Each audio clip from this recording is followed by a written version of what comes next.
如果你翻大灣區中山呢個位置咧，又想收啲租嘅話咧，今日一定要睇睇呢間屋啦。只需要40零萬，唔係首期喎，係全款就可以攞低呢個500尺嘅呢個屋宅啦。500尺咧係寫喺證上邊嘅，咁佢嘅實用咧係去到1000尺嘅，因為佢第一層咧係計面積，第二層咧係冇計面積嘅。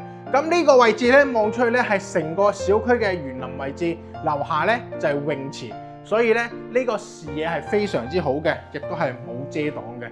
咁嚟到呢邊咧就係我哋入門口嘅一個衛生間位置。嗱，呢個衛生間咧都唔會話好窄嘅，因為我個高度咧都去到1.7米嘅高度嘅，都唔會話好窄。嗱，呢個咧就廚房位置，雖然咧唔係話非常之闊，但係咧亦都係好溫馨嘅。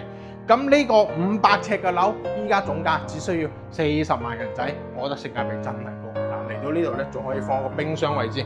咁呢條梯咧行上去係旋轉嘅，所以咧佢都比較好行嘅。咁如果你唔想裝梯嘅話咧，你可以裝一個升降 lift 嘅升降梯嘅。依家喺中山呢個位置咧，裝個升降梯咧，都係需要2萬到5萬蚊人仔嘅啫，非常之方便，企2個人位就可以升降上去噶啦。呢個景觀望出去都係冇遮擋嘅。咁你翻嚟中山偶然住一下，或者係想翻嚟中山，我買一間住嘅，一間攞嚟收租嘅，完全都冇問題嘅。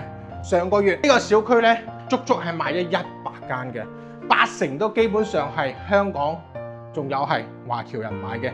點解咁認可呢度呢？因為樓下就有地鐵站，因為有地鐵嘅物業，你都知道佢嘅升值以及佢未來嘅空間係非常之大嘅，所以40零萬可以買到呢間500尺嘅屋宅，我覺得性價比非常之高。感興趣嘅朋友，快啲我帶你睇啦！